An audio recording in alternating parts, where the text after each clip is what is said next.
Si je devais choisir un mot pour décrire Eric, le fantôme de l'opéra, ce serait torturé.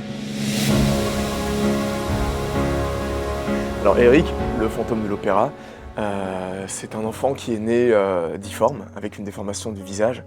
Il a été rejeté par ses parents, son père l'a obligé à porter un masque. C'est un personnage très torturé, c'est un personnage passionné, il a un ego énorme. C'est quelqu'un qui est vraiment écorché vif, donc il faut retrouver cette fragilité, cette fureur.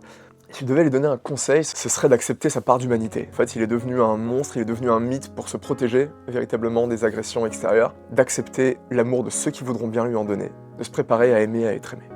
Parce que ça finira par arriver, il y aura toujours des gens pour lui apporter ça, et de ne pas rejeter ces gens-là.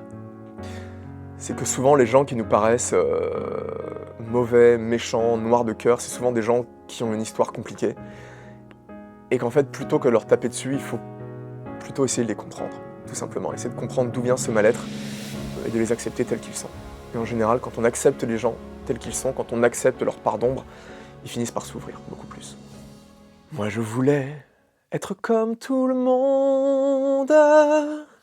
Tout le monde veut être comme tout le monde. Moi je ne le suis pas. Je me suis fait un monde à moi. Le reste, faudra l'entendre en spectacle.